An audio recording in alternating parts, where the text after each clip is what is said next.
It was a quiet Saturday afternoon, and the sky was filled with gray clouds. Light rain started to fall as 13-year-old Malik walked home from his weekend job. He worked at a small grocery store just a few blocks away from his house. His shoes were a little wet, and his hoodie was damp, but he didn't mind. Malik had gotten used to walking home, even in the rain. It gave him time to think. As he passed by a long, quiet street lined with trees and large houses, something caught his eye. A shiny black car was parked on the side of the road. Its hazard lights blinked softly and the back tire looked flat. Malik slowed down. He saw a man in a dark suit standing beside the car, looking upset. The man held the phone in one hand and waved it in the air as if trying to get a signal. Malik hesitated for a moment. Most people might have just kept walking, but something told him to stop. He crossed the street and walked slowly toward the car. The man looked up as he approached. "You okay, sir?" Malik asked politely. The man sighed, "Flat tire, and no signal, just my luck." Malik glanced at the tire and then back at the man. "I know how to change one. I've watched my uncle do it a lot." The man raised an eyebrow. He looked Malik up and down. "You sure?" Malik nodded. "I can try, if you want."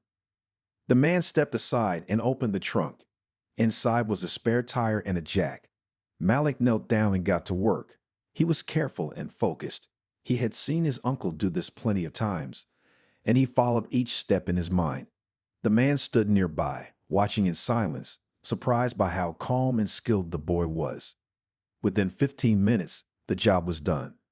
Malik wiped his hands on his jeans and stood up. "That should hold until you get it fixed." The man looked at the tire, then at Malik.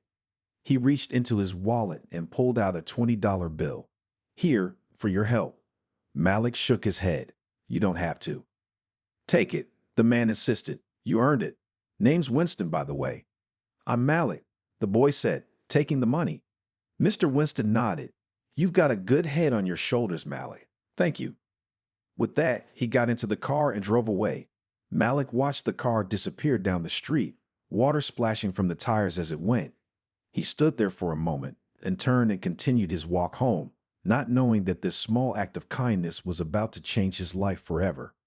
The rain had stopped, but Malik hadn't noticed. He just kept walking, his mind already moving on to what he'd have for dinner. A week had passed since Malik helped the man with the flat tire. Life had gone back to normal. He went to school during the week and worked at the grocery store on the weekend. Nothing seemed different. He didn't expect to hear from the man again. In fact, he had almost forgotten about it. But everything changed one afternoon after school. Malik was sitting at the kitchen table, doing his homework. His mom was in the other room, folding laundry.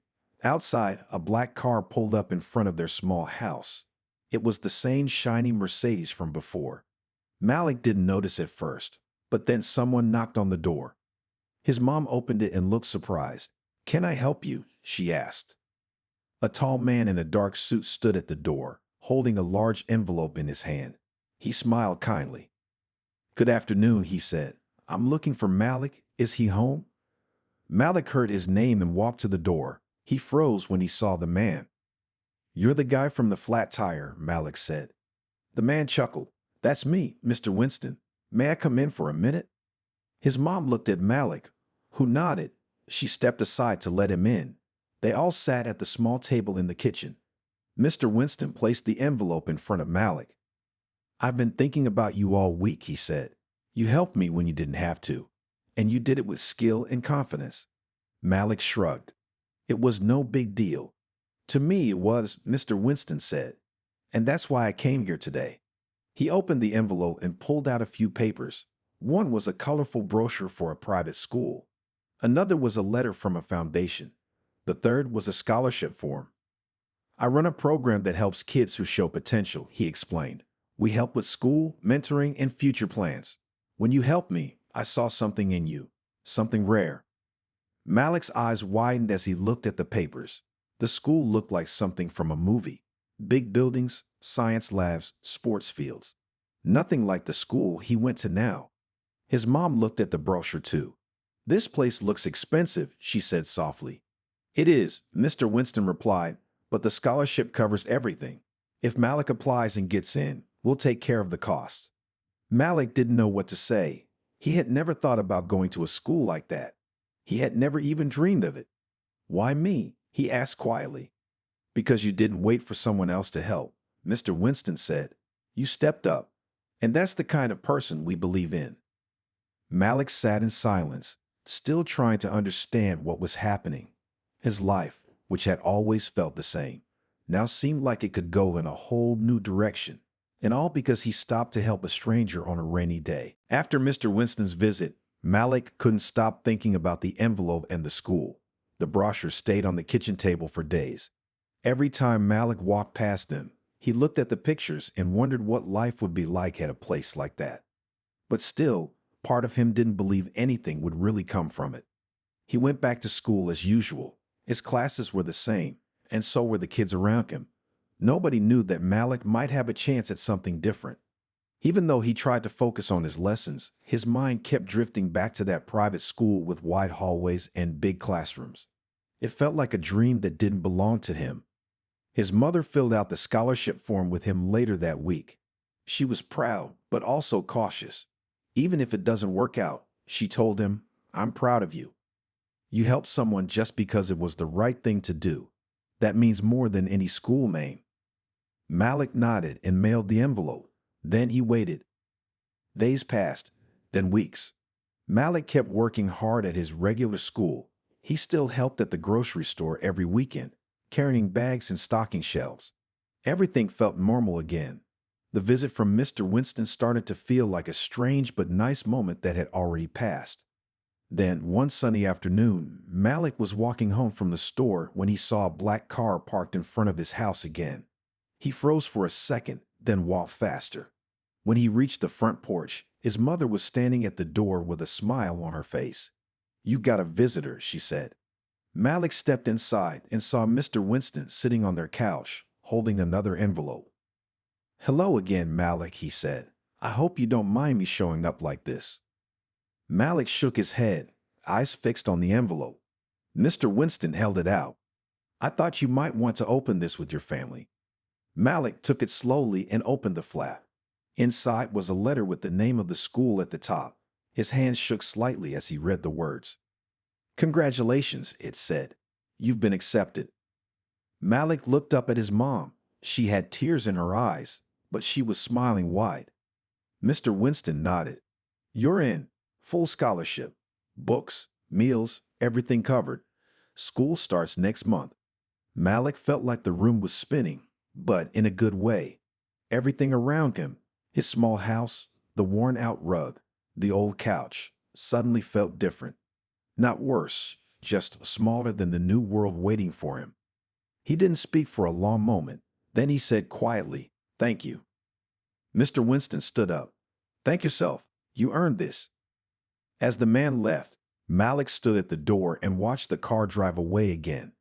This time, he knew for sure. Nothing about his life would be the same again. The news spread quickly in Malik's neighborhood. Nobody could believe it. The boy who helped carry groceries and walked to school every day had been accepted into one of the best private schools in the city.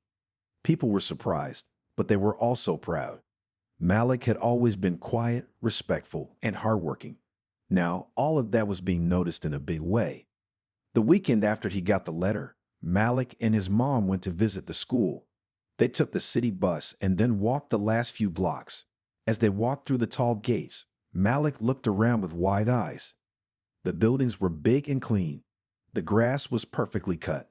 Students were walking to different buildings with backpacks, and some were working on science projects in an outdoor lab. A staff member greeted them at the front office and gave them a tour. Malik stayed quiet, listening carefully and looking at everything. They showed him the computer lab, the music room, the gym, and even the library, which looked more like something from a college. Everywhere they went, people smiled and said hello. After the tour, they sat in a room with the school counselor and Mr. Winston, who had met them there. The counselor talked about the classes Malik would take. They spoke about science, math, art, and something called personal development, where students learn leadership and life skills. It was more than Malik had ever imagined. You'll have everything you need here, the counselor said. We want you to feel welcome and supported. Mr. Winston looked at Malik and said, "This is your chance to grow, not just in school, but in life. We believe in you." Malik's mom was quiet most of the time. She held her purse tightly on her lap and looked around the room. Finally, she said, "It's a big change for him, but I think he's ready." As they left the building, Malik turned to Mr. Winston and asked, "Why do you help kids like me?" Mr. Winston smiled. "When I was your age, someone helped me. I didn't come from much either, but one person saw something in me and it changed my life. Now I try to do the same for others." Malik nodded slowly. The words stayed with him. On the way home, Malik sat by the bus window, thinking. He had never felt so nervous and excited at the same time. His mother held the folder with all the school information on her lap, flipping through it again and again. "Are you scared?" she asked. "A little," Malik said, "but I want to try." She smiled at him. "Then that's all you need to do. Just try." As the bus rolled through the streets of their neighborhood, Malik knew things would be different. He didn't know exactly what the future would bring, but for the first time, he was starting to believe it could be something great. Subscribe now for more inspiring real-life stories like this one. It helps us keep sharing moments that matter. Malik woke up early on his first day at the new school. The sun had barely risen, and the house was still quiet. He put on the uniform that had arrived a few days earlier, a white shirt, navy pants, and a blazer with the school's crest on it. His mother packed him a small lunch, even though she knew the school would provide meals. It was her way of helping him feel at home.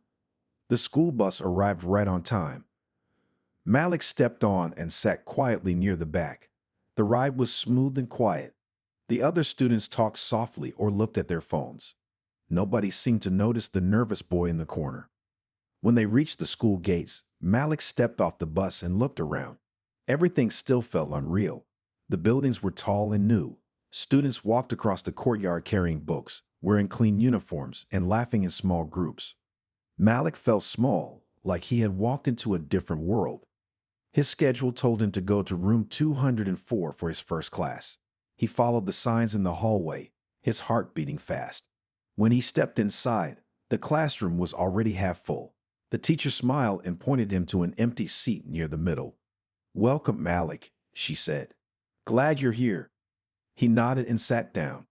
The desks were arranged in neat rows, and the whiteboard at the front displayed the day's lesson. Everything was quiet and calm, very different from his old school. As the day went on, Malik noticed how different everything was. The teacher spoke with care and gave everyone time to ask questions. Each classroom had bright posters, smartboards, and supplies ready for the students. During science class, they did an experiment with real lab tools, something Malik had never done before. During lunch, Malik sat alone at first. He looked around the cafeteria, unsure of where to sit. After a few minutes, a boy from his math class came over and asked, "You're Malik, right? Want to sit with us?" Malik nodded and followed him to a table. The other kids asked him where he was from and how he liked the school so far. Their questions were friendly, and soon Malik found himself smiling. After lunch, they had a special class called Goal Time. Students worked on personal projects or got extra help with schoolwork. Malik chose to sit with a group working on building a simple robot. One of the older students showed him how to connect wires and program the robot to move. Malik listened closely, amazed at what he was learning. By the end of the day, Malik felt tired, but also excited. The school was big, and there was so much to learn, but for the first time in a long time, he didn't feel stuck. He felt like he was moving forward. As he rode the bus home, he looked out the window and smiled quietly to himself. He was no longer just a boy who helped fix a flat tire. He was a student at a place where his future had space to grow. Weeks passed, and Malik slowly got used to his new school. At first, everything felt too big and too different. Some days, he felt out of place. The other kids talked about vacations, tutors, and weekend camps, things Malik had never done. He didn't always understand the inside jokes or the way they spoke so confidently. Still, he kept showing up, every day, on time, ready to learn. He started spending more time in the library. There, it was quiet. He liked the smell of books and the soft sound of pages turning. One of the librarians, Mr. Jones, noticed him and often recommended books about science and inventions. Malik read every one. He was curious, and the more he learned, the more he wanted to know. In class, Malik paid attention and took careful notes. Sometimes he stayed after school to ask questions or review lessons. One day during math class, the teacher asked a hard question about fractions. No one raised their hand, but Malik did. His answer was correct. The teacher nodded and smiled. "Great job, Malik." That small moment gave him confidence. From that day, he raised his hand more often. One afternoon, his English teacher asked the class to write a story based on a real event. Malik chose the day he helped Mr. Winston with the flat tire. He wrote about the rain, the quiet street, and how he didn't expect anything in return. He wrote about how that one act led to a new school, a new path, and new chances. When he handed in the story, he felt nervous, but a few days later, the teacher read his essay aloud to the class. When she finished, the room was silent for a moment, then filled with claps. Malik looked down, trying to hide his smile. His classmates started seeing him differently after that. One boy asked him to join the science club. Another student asked if he wanted to work on a group project together. Malik said yes to both. He was starting to feel like he belonged. One day, during a school assembly, the principal announced a student award for character and leadership. To Malik's surprise, she called his name. He walked up to the stage, his hands shaking slightly. She spoke into the microphone. "Malik showed us that doing the right thing, even when no one's watching, can lead to something powerful. We are proud to have him here." The students clapped, and some stood up. Malik looked around and saw Mr. Winston standing in the back of the room. He gave a small nod. As Malik returned to his seat, his heart felt full. He wasn't just getting by anymore. He was growing, learning, and earning his place. He had come from a small house in a quiet neighborhood. He didn't have everything, but he had heart. And now, the world was beginning to notice. As Malik continued to grow at the new school, more people began to notice him, not just for his hard work, but for how he treated others. He always held the door open for teachers and classmates. He helped students who were struggling with lessons, just like he used to help customers at the grocery store. He never showed off. He just did what he thought was right. One day, a teacher named Miss Clayton invited him to a special meeting after school. She explained that the school was starting a student leadership team, and they needed someone to speak for the new students, especially those who came from different backgrounds. "We need your voice, Malik," she said. "You understand both sides. You've lived them." Malik was nervous. He wasn't used to speaking in front of big groups, but something inside him said yes. The first meeting had students from every grade. Some were quiet, others talked a lot. The principal joined them too. They talked about ways to improve school life, how to make new students feel welcome, how to solve problems without arguments, and how to help kids who were falling behind. Malik listened carefully. When it was his turn to speak, he stood up slowly. "When I first came here, I felt out of place," he said. "But a few people helped me feel like I belonged. I think we should do that for others too." His words were simple, but they mattered. After the meeting, several students came up to him and thanked him for speaking. One boy said, "I felt the same way when I got here. I just didn't know how to say it." Malik kept going to the meetings.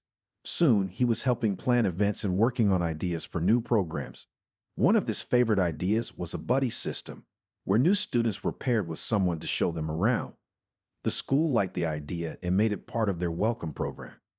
As weeks passed, Malik's confidence grew. He still studied hard, still visited the library, but now he was also helping shape the school's future. Teachers trusted him. Students looked up to him. Even some parents heard about the boy who had once helped a man with a flat tire and now stood as a leader among his peers. One Friday afternoon, Mr. Winston visited the school again. He waited outside the office with a quiet smile. Malik came down the hallway, holding a folder full of notes from a meeting. "You've been busy," Mr. Winston said. Malik smiled back. "I'm trying my best." "You're doing more than that," Mr. Winston replied. "You're making a difference." They sat on a bench and talked for a while. No big speeches, just two people who understood what a small act of kindness could do. As the school bell rang, Malik stood up and looked around the campus. This place wasn't just a school anymore. It was part of his journey, and he knew, deep inside, he was just getting started. Graduation day arrived with a bright sky and a cool breeze. The school courtyard was filled with chairs, balloons, and proud families. Students walked around in caps and gowns, smiling and taking pictures. Malik stood near the back at first, holding his graduation robe in one hand and looking around quietly. He had come a long way, from fixing a flat tire on a rainy street to standing at one of the best schools in the city, dressed in a cap and gown. His journey had not been easy, but he had stayed focused, worked hard, and never gave up. As the ceremony began, the principal stepped up to the stage. She welcomed everyone and spoke about growth, challenges, and the power of kindness. Then she said something that made Malik's heart beat faster. Today, she said, we want to give a special award to a student who reminds us what true character looks like. Someone who came here with courage and changed not only himself, but also helped change this school. She called Malik's name. The crowd clapped as Malik walked to the stage. He looked out and saw his mother in the front row. She had tears in her eyes and a big smile on her face. Mr. Winston was there too, standing in the back, proud and calm. The principal handed Malik the award and leaned close. You've earned every bit of this, she whispered. Malik didn't give a speech. He just nodded and smiled as he held the award in both hands. The moment was enough. He walked back to his seat, feeling like the whole world had opened up for him. After the ceremony, people came up to shake his hand and say kind words. Some thanked him for the programs he helped start. Others just said, "You're an inspiration." Malik didn't know what to say except thank you. He felt happy, proud, and a little overwhelmed. Later that evening, back at home, Malik sat on the steps outside his house. He watched the sun set and thought about everything. The long days, the hard work, the moments when he doubted himself, all of it had led here. His mother came outside with 2 glasses of juice. She handed him one and sat next to him. So, she asked, "What's next?" Malik smiled. "College," he said. "Then maybe start something of my own one day. Maybe help kids like me." She nodded. "You'll do great things." Malik looked up at the sky. The stars were starting to show. He didn't know every step of the road ahead, but he wasn't afraid. He had learned that doing the right thing, even when no one was watching, could change everything. One small act of kindness had opened a door, and Malik had walked through it, one step at a time, never knowing how far it would take him. Don't forget to subscribe for more powerful true stories that inspire and uplift. Your support helps us keep sharing them with the world.